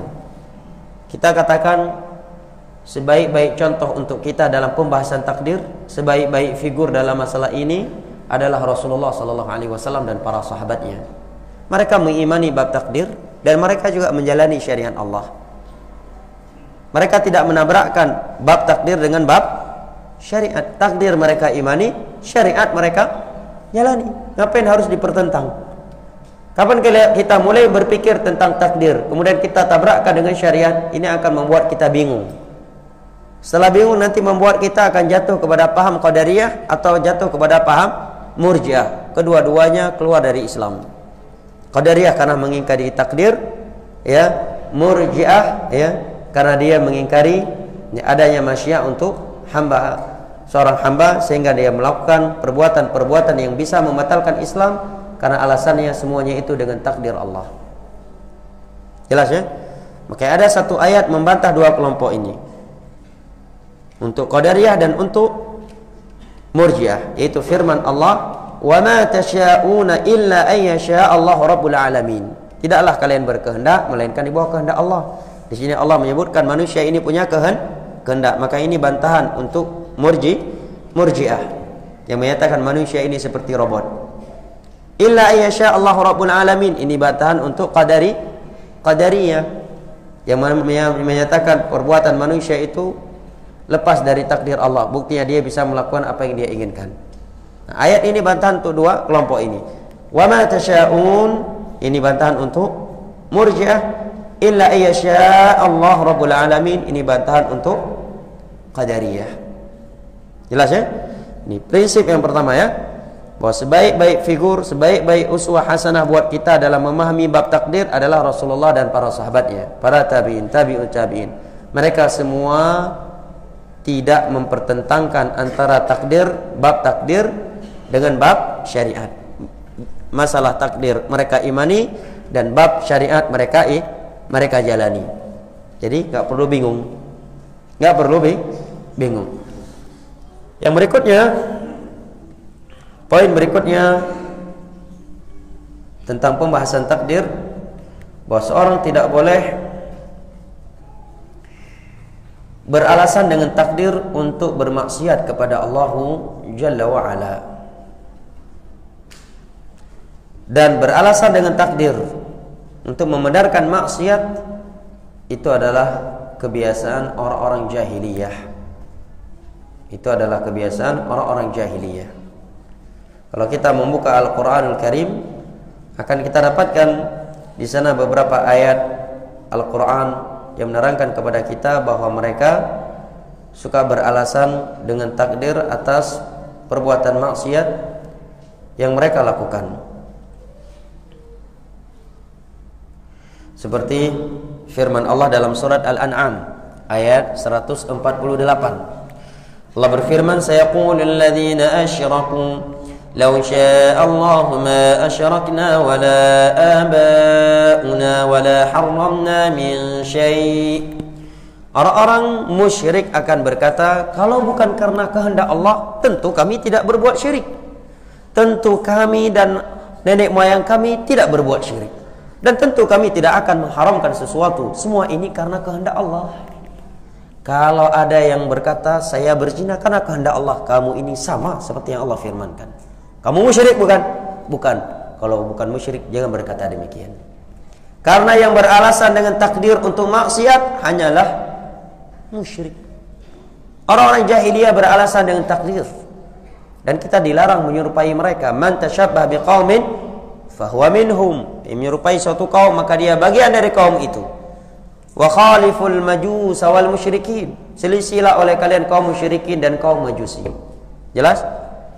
Tidak boleh beralasan dengan takdir untuk bermaksiat. Ya, dan beralasan dengan takdir untuk membenarkan maksiat, kesalahan, itu adalah kebiasaannya orang-orang jahiliyah. Baik. Nah, sekarang ada pertanyaan dari ana. Di dalam sebuah hadis yang sahih, dalam riwayat yang diriwayatkan oleh Imam Bukhari dan Muslim, Nabi menyebutkan bahwa Nabi Adam dan Nabi Musa pernah diskusi, dialog. Terjadi dialog antara Nabi Adam dan Nabi Musa. Nabi Musa berkata kepada Nabi Adam, "Anta abuna khayyabtana." Wahai Nabi Adam, Anda adalah ayahanda kami. Anda adalah bapak kami. Tapi Anda telah membuat kami kecewa. sebab engkau kami dikeluarkan dari syurga. Artinya kalau beliau tidak dikeluarkan dari syurga, tentu kami akan lahir di dalam syurga.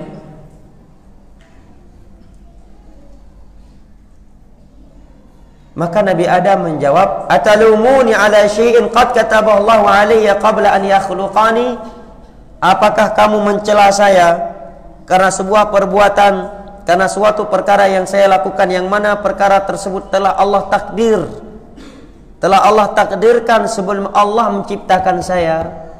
Di sini berarti Nabi Adam beralasan dengan apa? Takdir. Maka kata Nabi SAW, haja Adamu Musa marratain atau thalathan. Adam mengalahkan Musa dalam dialog tersebut. Nah, bagaimana nih? Di sini Nabi Adam beralasan dengan takdir. Katanya nggak boleh tadi.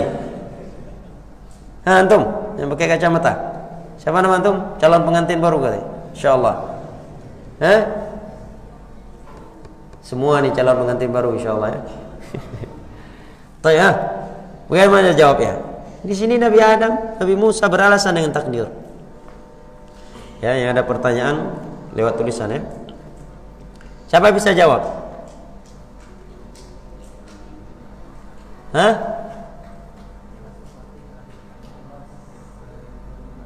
Berarti boleh dong, saya bermaksiat, Anda jangan mencela saya berzina tadi pagi itu karena takdir dari Allah. Gimana? Ketika dia lagi kita ajak sholat, kamu saya, ya akhi, doakan saya dapat ide. Takdir Allah, memang saya nggak sholat sekarang ini. Gimana? Ini Nabi Adam beralasan yang takdir kan? Gimana jawabnya?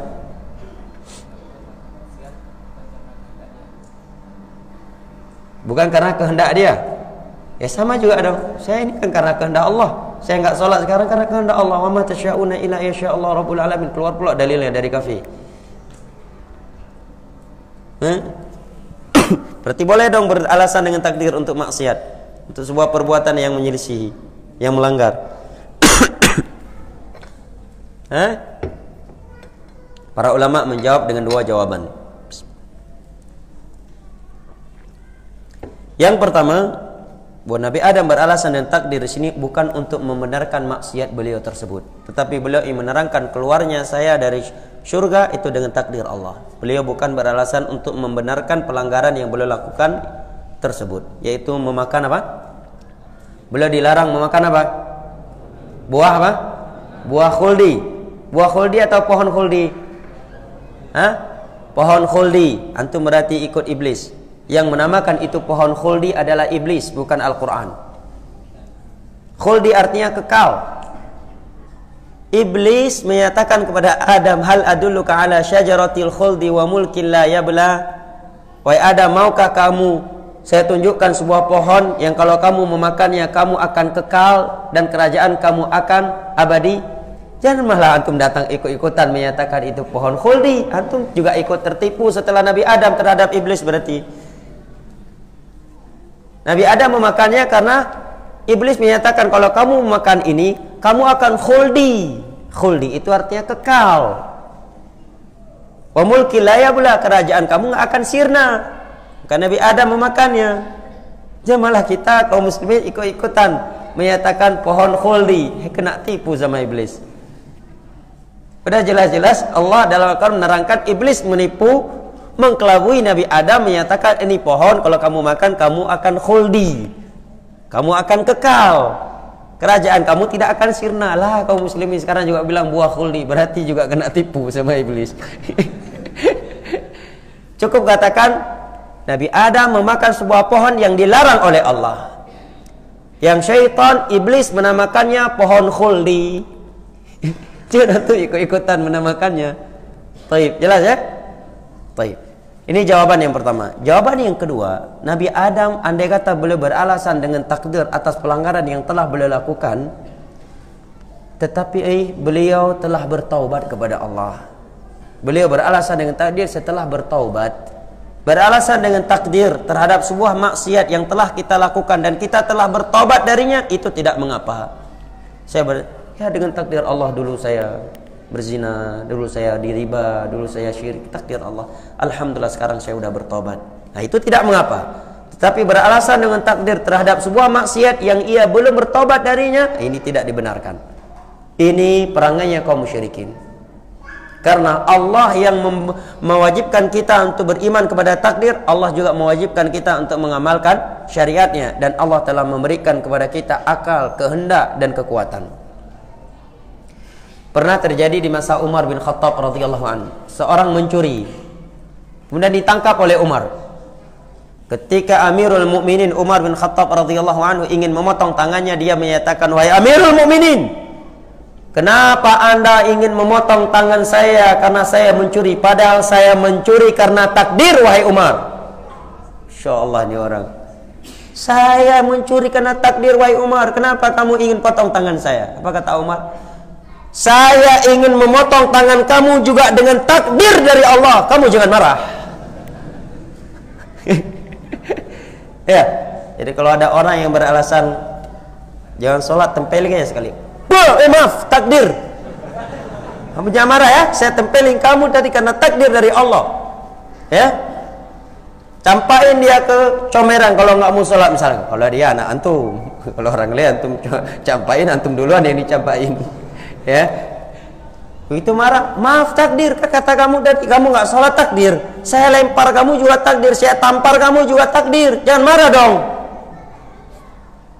Ini menunjukkan fitrah manusia saja tidak menerimanya. Sekarang apabila dikatakan kepada antum bahwa jalan ini lebih baik, lebih selamat untuk antum pergi ke sana, satu lagi jalannya tidak baik, angker, kurang bagus, pasti antum akan mengambil jalan mana? Jalan yang pertama atau jalan yang kedua? Jalan yang pertama. Ini untuk dunia, padahal sudah Allah takdirkan juga. Kenapa dalam urusan akhirat kita tidak demikian? Allah telah menerangkan ini jalan menuju surga, ini jalan menuju neraka. Kok malah kita memilih jalan menuju neraka, kemudian kita beralasan dengan takdir? Kenapa nggak sebaliknya? Kan lebih bagus ambil jalan surga, kemudian kita beralasan dengan takdir. Selamat dunia akhirat. Kenapa dalam urusan dunia mereka tidak beralasan dengan takdir? Kan sudah Allah takdirkan anak istri, udah nggak usah menikah. Kalau Allah takdirkan punya anak, kan punya anak juga. Semua udah ada takdirkan. Kau usah cari-cari perempuan, Allah takdir semua.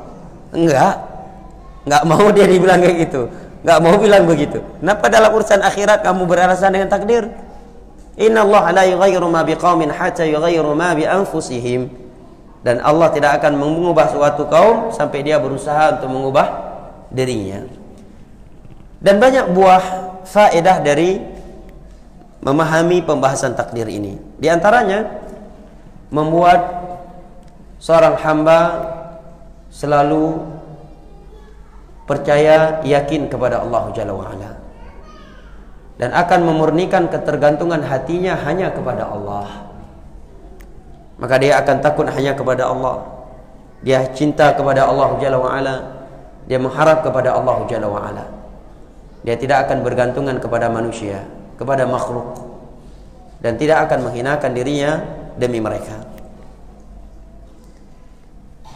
Orang yang sudah memahami bab takdir, dia nggak akan ada rasa takut lagi kepada hantu, kuntilanak, dan semisal dengannya. Itu karena pemahaman terhadap takdir masih lemah. Ya kan?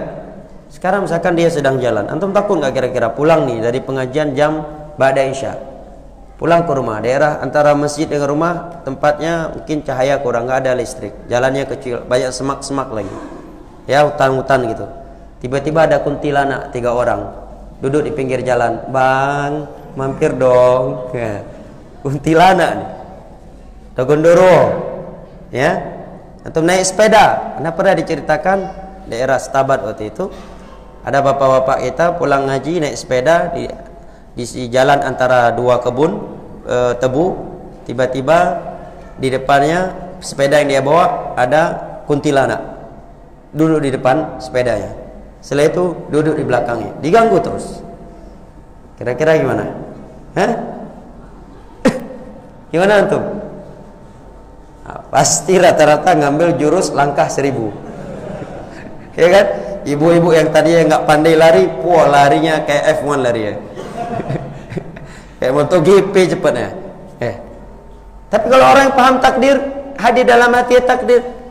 Kuntilanak, neneknya kuntilanak sekalipun, dia hamba Allah, tidak mampu melakukan sesuatu tanpa kehendak Allah. Perbuatan dia semuanya dengan takdir Allah. Kalau dia mampu membahayakan saya, berarti Allah telah berkehendak, Allah telah mengizinkannya. Jika Allah belum berkehendak, Allah belum mengizinkannya, 1000 kuntilanak pun, 1000 neneknya kuntilanak pun tidak bisa buat apa-apa. Maka akan melahirkan sifat berani. Kuntilanak, dia hamba Allah. Kalau dia dari syaitan, dia juga wajib salat sebagaimana kita wajib salat. Dia wajib takut kepada Allah sebagaimana kita wajib takut kepada Allah.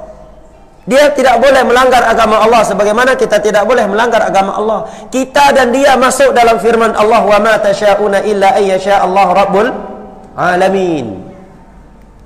Allah juga berfirman, innaman najwa minasyaitani liyahzuna alladhina amanu wa laysa bidharrihim syai'an illa biiznillah wa 'ala Allahi falyatawakkalul mu'minun. Sesungguhnya gangguan syaitan itu hanya untuk membuat kalian sedih, gundah gulana. Antum jalan tiba-tiba ada penampakan gundurwo, penampakan kuntilanak dan semisal dengannya, supaya kita sedih, gundah gulana, takut. Begitu kita takut, dia akan menjerumuskan kita kepada perbuatan-perbuatan syirik nantinya, menjerumuskan kita kepada akidah-akidah yang kufur, kepada akidah-akidah yang khurafat, tahayyul. Sungguh syaitan itu tidak bisa membahayakan kamu sedikit pun kecuali dengan izin Allah. Ada syaitan nih sekarang misalkan, kita langsung ingat bab takdir. Yang pertama, kita bertawakal kepada Allah, ya kan? Serahkan segala urusannya hanya kepada Allah. Satu. Kedua, kita lakukan sebab-sebab syar'i agar kita terjaga darinya. Kita baca Al-Quran, kita kumandangkan azan, ya, kita berzikir. Kemudian kita mengingat dalam hati kita bab takdir. Andai kata terjadi apa yang ingin dia lakukan terhadap saya, berarti sudah kehendak Allah. Dan kalau Allah tidak berkehendak, dia tidak bisa buat apa-apa. Sebagaimana saya tidak bisa melakukan sesuatu kalau Allah belum berkehendak dengan masyiah kauniyahnya. Maka akan melahirkan sifat berani. Kalau tidak, maka akan bermental pengecut, akan menjadi seorang penakut. Kemudian dari buah memahami bab takdir ini akan membuat seorang hamba selalu optimis kepada Allah Jalla wa'ala. Dia nggak akan pesimis. Dia tidak mudah mengeluh. Dia tidak akan mudah iri dan cemburu kepada orang lain, karena dia tahu semuanya itu telah Allah takdirkan. Rezeki tidak akan tertukar, rezeki tidak akan bertambah dan tidak akan berkurang dari apa yang telah Allah takdirkan. Maka dia nggak akan mudah gelisah, tidak akan mudah galau, dan tidak akan mudah iri kepada orang lain. Ya, dia tidak akan berkata, kapan awak nikah ini? Umur udah 25 ini belum nikah, teman-teman udah pada nikah semuanya. Kalau sempat umur saya 27 ini nggak ada lagi ikhwan yang mau nikah sama saya. Ya, gimana ini? Dia paham bab takdir. Sebagai wanita, karena lemahnya takdir saya, kalau begini kapan bisa nikah nih? Nggak ada lelaki yang tahu saya ada. Ya, saya perlu eksis nih biar ikhwan tahu bahwa saya itu ada. Akhirnya mainlah ke dunia maya. Artinya akhirnya bukan sekedar diketahui, malah hancur dengan dunia maya. Bagaimana saya akan dapat jodoh kalau saya pakai pakaian seperti ini? Tidak ada orang yang mengetahui saya cantik, tidak ada yang mengetahui saya itu ada. Saya perlu eksis, saya harus ini, saya harus itu. Kenapa? Karena iman kepada takdir lemah. Bahkan sebagian akhwat mulai putus hubungan persaudaraannya dengan saudarinya gara-gara masalah jodoh. Rupanya ini akhwat, temannya ini dinikahi oleh seorang ikhwan yang dia sangat berharap akan menikah dengan ikhwan itu. Apalagi sudah ada kode, ada berita itu laki akan melamar dia, kok tiba-tiba yang dilamar kawan dia. Akhirnya putus hubungan, tidak lagi berkawan dengannya. Ini karena lemahnya pembahas iman kepada takdir. Kalau dia ingat bab takdir, memang itu rezeki kawan dia, bukan rezeki dia. Dan rezeki itu telah Allah jamin dan tidak akan tertukar. Sebagaimana uang, harta yang Allah berikan tidak akan tertukar, demikian pula jodoh. Orang yang iman kepada takdir, dia tidak akan dengki kepada orang lain atas nikmat yang Allah berikan. Dia tidak akan gelisah terhadap masa depannya, karena dia tahu segala sesuatu itu telah Allah takdirkan. Hidupnya dia, matinya dia, dengan apa dia mati, apakah dengan meledak pesawat, atau mati di atas tempat tidur, atau mati tenggelam kapalnya, ataukah mati sedang duduk. Dia akan mati dalam keadaan dibunuh ataukah tidak. Apa yang akan terjadi besok hari, dia nggak akan gelisah. Begitu bangun tidur, dia membaca zikir-zikir bangun tidur, dia melakukan sebab-sebab yang tidak melanggar hukum agama Allah. Dia serahkan segala urusannya hanya kepada Allah. Apa yang terjadi, itulah yang terbaik insyaallah. Hari ini dapat sedikit, alhamdulillah. Dapat banyak juga, alhamdulillah. Dia serahkan segala urusannya hanya kepada Allah. Membuat dia optimis kepada Allah, tidak mudah pesimis dari rahmat Allah, membuat dia selalu percaya diri, dia tidak mudah gelisah, dia tidak mudah dengki, dan tidak mudah was-was. Kalau enggak jamaah, bisa stres kita. Kalau enggak banyak-banyak ingat bab takdir, hidup di dunia ini bisa stres. Sebagian orang sekarang aja udah stres. Kenapa? Karena memikirkan kondisi ekonomi Indonesia tahun 2020 nanti. Diperkirakan ekonomi Indonesia tahun 2020 akan demikian. Akhirnya dia pusing, aduh properti awak ini nanti kalau kena pajak sekian tahun 2020, pajaknya sekian, berarti properti, ya Allah. Padahal belum tentu dia masih hidup besok, ya kan? Belum tentu dia masih hidup besok, dan dia nggak tahu apa yang akan terjadi untuk besok. Sekarang dia sudah memprediksi apa yang akan terjadi tahunan, sekian tahun setelah sekian tahun berikutnya. Beberapa tahun kemudian dia mulai memprediksinya. Apa yang akan terjadi besok hari aja dia tidak bisa memprediksinya. Wa ma tadri nafsum madza taksibu ghada. Tidak ada suatu jiwa yang tahu apa yang akan terjadi besok hari. Tapi kalau dia beriman, mau dolar naik, mau turun, mau ke samping kek, mau terbang kek dolarnya, enggak masalah buat dia. Rezeki gua enggak akan bertambah dan tidak akan berkurang dari apa yang Allah takdirkan. Ekonomi saya bukan di tangan Cina. Ekonomi saya bukan di tangan para koruptor. Ekonomi saya di tangan Allah. Rezeki saya di tangan Allah, bukan di tangan para orang Cina atau di tangan orang Eropa dan seterusnya. Allah yang mengatur ekonomi saya. Kalau saya bertakwa kepada Allah, pasti saya hidup bahagia. Itu janji Allah. Kita yakin kepada janji Allah atau kita yakin kepada ucapan-ucapan manusia yang suka menakut-nakuti kita? Jelas dalam Al-Quran Allah menyatakan, wa may yattaqillah yaj'al lahu makhraja. Barang siapa yang senantiasa bertakwa kepada Allah, Allah akan senantiasa memberikan jalan keluar untuknya. Ini janji dari Allah. Siapa Allah? Innama amru idza arada li syai'in an yaqula lahu kun fayakun. Rabbul alamin yang berkata demikian. Kalau ada raja yang berkata kepada kita, kalau kamu taat kepada saya, akan aku berikan semua keinginanmu, permohonanmu. Kita yakin nggak? Kita yakin, tenang dengan janji dia itu, karena kita tahu dia raja, dia mampu memberikannya. Ya. Lalu bagaimana dengan Allah? Terkadang kita kurang yakin. Buktinya apa? Ucapan dan perbuatan kita mengesankan kita nggak yakin, seakan-akan Allah tidak mampu memenuhi janjinya. Apa contohnya jamaah? Contohnya nih, lagi jualan, ya? Jualan makanan, jualan minuman. Azan dikumandangkan, Allahu Akbar, Allahu Akbar. Nah, mulai kalkulasinya main. Kalau saya pergi ke masjid, meninggalkan warung, gerobak, ini habis waktu 30 menit. Dalam 30 menit bisa laku 5 bungkus. Satu bungkusnya ada untung 5.000. Kali 10 bungkus berapa? Berapa? Hah?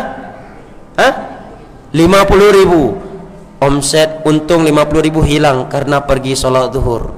Tambah 50.000 untuk sholat asar, 50.000 pada sholat maghrib, 50.000 pada sholat isya. Berapa? 200.000 dalam sehari. Kali sebulan? 6 juta rezeki saya hilang gara-gara sholat berjamaah. Memang nggak terucapkan oleh mulut, tapi perbuatannya mengesankan demikian. Buktinya apa? Dia nggak berani pergi sholat jamaah, khawatir rezekinya. Berarti secara tidak langsung dia menyatakan Allah menyiksa kita kalau kita taat kepadanya. Kita ini akan dibuat semakin miskin, akan semakin sengsara oleh Allah kalau kita taat kepadanya. Fir'aun aja enggak kayak gitu. Fir'aun aja enggak kayak gitu akidahnya, ya kan? Abu Lahab CS aja enggak kayak gitu akidahnya. Ini Muslim kok malah kayak gitu.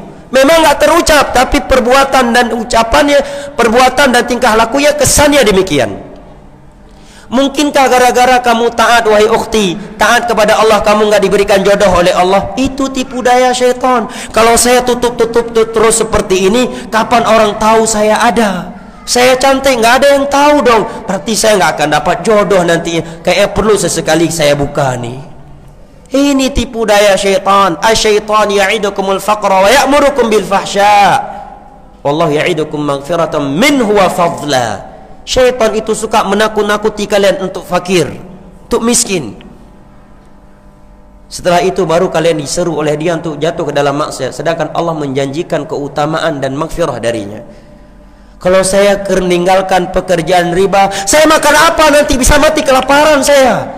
Sekarang pekerjaan saya cuma ini. Kalau saya tinggalkan kerja riba saya ini, saya akan mati kelaparan. Subhanallah. Berarti kamu berburuk sangka kepada Allah. Kamu nggak yakin dengan janji-janji Allah. Berarti akhirat kamu kita ini semakin Allah itu bukan Rahman berarti. Berarti Allah zalim. Berarti Allah bukan Ar-Rahim. Allah bukan Razzaq. Berarti Allah maha pelit. Allah maha zalim. Allah maha jahat. Na'udzubillah. Ini sebab karena tidak hadirnya pembahasan takdir dalam hatinya. Padahal jelas Allah menyatakan, wa may yattaqillah yaj'al lahu makhraja. Dan barang siapa yang senantiasa bertakwa kepada Allah, Allah akan senantiasa memberikan jalan keluar untuknya. Wa yarzuqhu min haitsu la yahtasib. Allah akan berikan untuknya rezeki dari pintu-pintu yang tidak ia prediksi. Wa may yatawakkal 'ala Allahi fahuwa hasbuh. Dan barang siapa yang bertawakal kepada Allah, maka Allah itu cukup untuknya. Dia tidak butuh kepada selain Allah. Innallaha balighu amri. Allah senantiasa menang dalam urusannya. Dan Allah telah menakdirkan segala sesuatu. Nah, barakallahu fiik.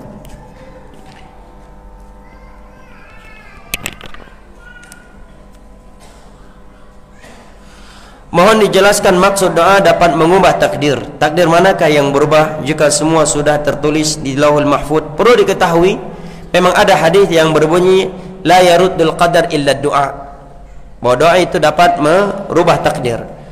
Maka penjelasannya yang lebih mudah untuk dipahami, kata Imam Ibnu Qayyim, perubahan dengan doa itu sendiri adalah bagian dari takdir Allah Jalla wa'ala. Berarti semuanya juga tidak lepas dari takdir Allah. Allah telah menakdirkan bahwa kalau suatu saat si fulan berdoa demikian, maka berubahlah nasib dia.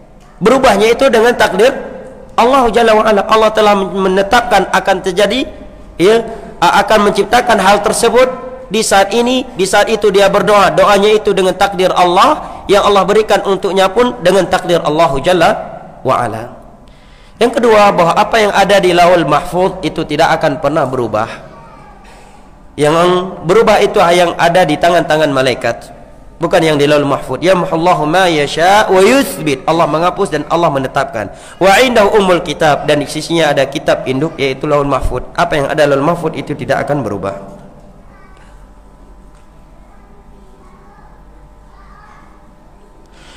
Ustaz, ana mau bertanya, bisakah doa menolak takdir yang sudah menimpa seorang? Jangan dia berdoa untuk menolak takdir, ya. Karena bisa jadi sesuatu yang terjadi itulah yang terbaik untuknya. Walaupun menurut dia tidak baik. Asa an takrahu syai'an wa huwa khairul lakum wa asa an tuhibbu syai'an wa huwa syarrul lakum wa huwa wallahu ya'lamu wa antum la ta'lamun. Bisa jadi kalian benci kepada sebuah perkara yang itu lebih baik untuk kalian, atau kalian suka kepada sebuah perkara yang itu lebih buruk untuk kalian. Allah Maha tahu dan kalian tidak tahu. Tapi dia berdoa dengan doa yang diajarkan oleh Rasulullah. Kalau itu musibah, Nabi menganjurkan kita untuk berdoa, Allah ma'jurni fi musibati wa khlufni khairan minha. Ya Allah, berikanlah aku pahala atas musibah ini dan berikanlah aku penggantinya yang lebih baik. Doa ini diajarkan oleh Rasulullah kepada Ummu Salamah tatkala beliau ditinggal mati oleh suaminya. Tatkala beliau meninggal oleh suaminya, Abu Salamah. Beliau sangat cinta kepada suaminya. Bahkan Ummu Salamah dan Abu Salamah adalah pasangan suami istri percontohan di masa itu. Tatkala Nabi mengajarkan beliau untuk membacakan doa ini, sempat terbesit dalam hati beliau, mungkinkah ada suami yang lebih baik daripada Abu Salamah? Karena doanya kan begitu, ya Allah, berikanlah aku pahala atas musibah ini dan gantikanlah dengan yang lebih baik. Maka Ummu Salamah tadinya berat ingin mengucapkan doa ini, karena beliau meyakini nggak mungkin ada lelaki yang lebih baik daripada suamiku yang telah meninggal, Abu Salamah. Tetapi karena itu adalah tuntunan Nabi SAW, beliau pun membacakannya. Beliau membacakan doa tersebut, maka Allah kabulkan. Rupanya Allah memberikan suami yang lebih baik daripada suami beliau yang telah meninggal, yaitu Rasulullah SAW. Tidak lama kemudian beliau didatangi oleh Rasulullah dan dipinang oleh Rasulullah SAW.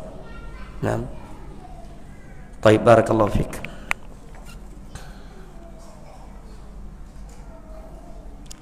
Apakah masa lalu ana yang kelam merupakan takdir Allah? Ya, masa lalu anda dan masa lalu saya dan semua kita, itu semuanya dengan takdir Allah Jalla wa'ala. Karena hati ini merasa belum bisa berdamai dengan itu, sehingga ana merasa tak pantas bersanding dengan ikhwan yang saleh sekalipun ana menginginkannya. Mohon pencerahannya agar ana ikhlas. Siapa yang saleh di sini? Saya dan anda bukanlah orang-orang yang baik. Semua kita pelaku dosa, hanya saja dosa yang kita lakukan itu tidak punya bau. Andai kata dosa yang kita lakukan itu punya bau, saya yakin tidak ada yang mau duduk di samping saya juga, karena baunya dosa yang saya lakukan. Ya, kita semua sedang proses. Apakah yang ustadznya, yang sudah mengajinya, yang sudah lama mengaji, selama belum mati dia sedang proses, sedang melakukan proses taubat, proses perbaikan. Ya. Kita bukanlah golongan yang sudah datang ayat dan hadis menyebutkan nama kita pasti masuk syurga atau pasti masuk neraka. Maka jangan bersikap ya, diri ini tidak mulia sehingga tidak mau duduk dengan orang-orang yang nampaknya saleh. Mestinya malah sebaliknya. Kata sebagian ulama salaf, uhibbus salihina walastu minhum. Saya mencintai orang-orang saleh dan berusaha bersama mereka walaupun saya tidak sama dengan mereka. Ya. Kemudian juga kata para ulama dahulu, ya, fa inna karena duduk dan bersama dengan orang-orang yang saleh itu akan memberi pengaruh terhadap kesolehan kita. Ya, ada beberapa bait syair dalam hal itu. Ya. Dan di antara hal yang menunjukkan hal itu, di antara dalil yang menunjukkan hal itu adalah sabda Nabi SAW dalam riwayat Al-Imam Al-Bukhari dari Abu Musa Al-Asy'ari radhiyallahu anhu. Nabi bersabda, "Inna mathala jalisi salih wa jalisi su kahamilil misk wa nafikhil kir. Fahamilul misk imma an yuhdhiyak wa imma an tabta'a minhu wa imma an tajida minhu rihan thayyibah wa nafikhul kir imma an yuhriqa thiyabak wa imma an tajida minhu rihan muntina." Perumpamaan teman duduk yang saleh dengan teman duduk yang tidak saleh, yang fasik, yang jauh dari Allah, itu seperti penjual minyak wangi dan pandai besi. Kalau kamu berada di sisi penjual minyak wangi, bisa jadi dia akan menghadiahkan kepadamu sebotol minyak wangi, tentunya kalau dia dermawan.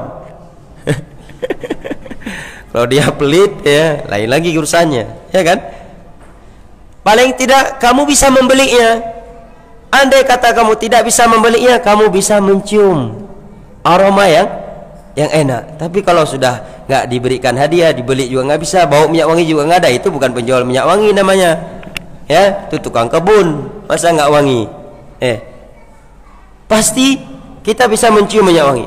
Masuk ke toko dia aja udah, masya Allah, udara baru, segar. Apa maksudnya? Maksudnya kata para ulama, ketika kita bergaul dengan orang yang saleh, maka bisa jadi kita akan soleh seperti dia, atau paling tidak kita sudah mulai mencintai kesolehan tersebut, dan itu modal utama untuk berubah. Seorang tidak akan mungkin berubah menjadi baik kecuali sudah ada cinta, perbaikan dalam hatinya. Kata Syekhul Islam dalam kitabnya Al-Ubudiyah, di awal kitabnya, Al-Mahabbatu Muharrikah. Cinta itu penggerak. Apa yang membuat sebagian manusia di sepertiga akhir malam ada yang bangun untuk nonton bola, ada yang bangun untuk belanja, ada yang bangun untuk sholat malam, semuanya karena cinta, yang ini cinta salat maka dia bangun, yang ini cinta bola akhirnya dia bangun, yang ini cinta pekerjaan maka dia pun bangun. Karena cinta. Ketika kita sudah mulai cinta kepada kesalehan, kepada orang-orang saleh, ini akan menggerakkan kita untuk berusaha menjadi seperti mereka. Dan paling minimnya kita tidak melakukan kebiasaan-kebiasaan buruk yang biasa kita lakukan ketika kita sendirian atau ketika kita bersama orang-orang yang sama dengan kita. Betul nggak? Contohnya misalkan antum duduk di majelis ini 1,5 jam ya, kurang lebih. Kalau sebagian kita ada yang punya kebiasaan ngebul, tahu ngebul ya? Yang suka masih bakar kawat las, ya, yang masih suka ngerokok misalkan, 1,5 jam dia bertahan cubit-cubit pipir, ya kan? Asam kali lawak mulut awak nih, nggak ngerokok 1,5 jam. Ya, andai kata nanti ada kajian lagi pada maghrib, biasanya habis maghrib ngebul, habis sholat. Ini ada kajian, duduk di kajian, tertahan nggak merokok. Maka kalau setiap hari seperti itu dia sudah terbiasa untuk tidak merokok, tidak terbiasa, kemudian dia akan meninggalkannya secara totalitas. Pengaruh teman duduk. Demikian pula sebaliknya kata Nabi, kalau teman duduk kamu adalah teman yang buruk, itu seperti pandai besi. Dia akan membakar pakaianmu sengaja maupun tak sengaja. Atau paling tidak kamu akan mencium bau yang tidak enak. Demikianlah kalau kita bergaul dengan orang yang tidak baik, orang yang buruk akidahnya atau buruk ibadahnya, suka bermaksiat. Bisa jadi kita akan melakukan maksiat yang ia lakukan tersebut. Paling tidak kita sudah mulai menyukai maksiat yang ia lakukan. Ketika kita sudah mulai menyukainya, cinta kepada maksiat tersebut, tidak akan lama lagi kita akan jatuh melakukannya. Karena cinta itu penggerak.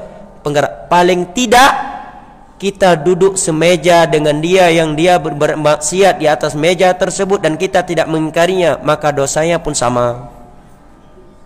Dosanya pun sama. Naam, ya. Maka berusaha bergaul dengan orang baik enggak mesti menjadi baik, ya. Tetapi agar kita saling at-ta'awun 'alal birri wat taqwa. Dengan adanya orang soleh di depan kita, kita merasa malu ingin melakukan sesuatu, ingin merokok, aduh nggak enak, ya kan? Ingin nonton yang enggak, malu. Akhirnya tertahan. Tidak lama kemudian kita membenci maksiat itu, kita sudah mulai cinta ketaatan. Semua kita tidak ada yang bersih, tidak ada yang suci di antara kita. Hanya saja karena dosa itu tidak punya baunya. Ya, kata Abdullah bin Mas'ud, kalau dosa itu punya bau, ada aromanya, maka kalian tidak akan ada yang mampu duduk sama saya. Siapa yang berkata demikian? Abdullah bin Mas'ud radhiyallahu anhu, sahabat Nabi sallallahu alaihi wasallam. Karena waktu yang telah lewat, ya saya kira sampai di sini. Lebih dan kurangnya saya mohon maaf. Kenapa? Saya baca satu lagi, kayak ini pingin sekali dijawab akhwat ini. Assalamualaikum Ustaz, seorang ikhwan menadhar akhwat. Ya kan, berarti darurat kan pertanyaannya kan? Nah, bab nadhar sensitif kalau nggak dijawab nanti. Seorang ikhwan menadhar akhwat.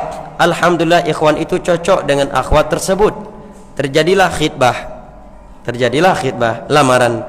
Qadarullah, setelah khitbah ternyata si akhwat ada nampak cacat fisik. Begitu tahu ada cacat fisik, si ikhwan ini apa boleh mundur atau melanjutkan mohon pencerahan? Boleh. Kalau dia mundur, karena jangankan sebelum nikah, setelah nikah saja ada hukum talak. Hukum talak itu terbagi menjadi 5. Terkadang bisa wajib, terkadang bisa sunnah, terkadang bisa mubah, terkadang haram, terkadang makruh. Hukum asalnya makruh. Apalagi belum nikah, belum akad, ya.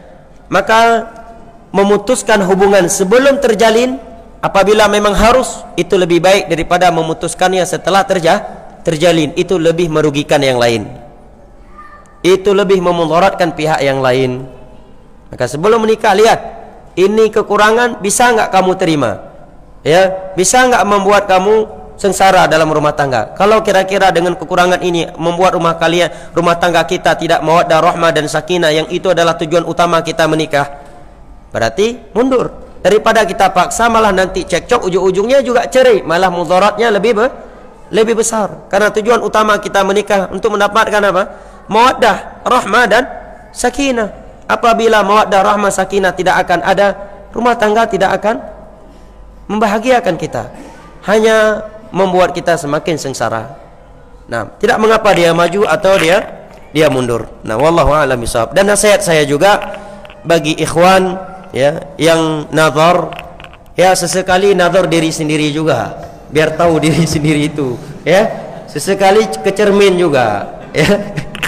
Lihat bagaimana tampangmu, ya. Setelah itu baru kamu nilai syarat yang saya berikan itu pas nggak. Sebagian ikhwan itu buat syaratnya seakan-akan dia itu seorang artis Hollywood, padahal hidung dia sendiri angka 8, ya. Buat syarat kriteria akhwat harus seperti artis Hollywood, tapi dia tampangnya seperti bandit film India, ya. Ya, sekarang terkadang perlu sesekali ikhwan sebelum nazar dia nazar dirinya dulu ke cermin, ya. Supaya pas setelah nazar dirinya, rupanya dia sendiri takut lihat dirinya sendiri. Rupanya kayak gini saya. Nah, kalau udah begitu, udah tahu siapa diri kamu, turunkan sedikit. Turunkan sedikit syaratnya. Rahimallah imran arafa qadra nafsi. Kamu kaya enggak? Ganteng enggak? Ya, kaya enggak? Ganteng enggak? Ilmu agama enggak? Rajin ibadah juga enggak? Pengen dapat istri yang cantik, yang tinggi, yang putih, yang mancung hidungnya, yang kaya, yang langsing, ya. Kemudian punya sawit banyak dan seterusnya. Kamu apa? Kamu kelebihannya apa? Perlu ngaca sesekali, ya. Kecermin sesekali. Lihat, ya. Oh, hidung saya angka 8, minta istri dapat hidung angka 7. Dapat nggak kayak ini? Saya kayak gini bentuknya. Harus tahu diri. Rahimallah imran arafa qadra nafsi. Allah merahmati seorang hamba yang tahu kadar dirinya, ya, yang tahu kadar dirinya. Kalau dia dapat kayak Julaibib, masya Allah, Julaibib sahabat Nabi yang hitam pekat, kurus, kere, dapat istri yang masya Allah Madinah. Kenapa? Karena yang merekomendit Julaibib Rasulullah. Rasulullah datang Madinah, ini saya lamar anak kamu untuk sahabat saya ini, ya. Jangan kamu datang kepada seorang wali, Pak, ingat nggak cerita Julaibib? Lamar akhwat orang. Julaibib itu Pak miskin, kere, tapi diterima. Yang penting Pak solehnya, Pak. Emangnya kamu kayak Julaibib? Julaibib direkomendasi oleh Rasulullah. Kamu ustaz kamu aja nggak merekomendasi kamu. Ya, Allahul musta'an. Saya kira sampai di sini, lebih dan kurang yang saya mohon maaf. Wabillahi taufiq wal hidayah. Wassallallahu ala nabiyina Muhammad wa ala alihi washabihi wasallam wa akhiru da'wana alhamdulillahi rabbil alamin. Wassalamualaikum warahmatullahi wabarakatuh.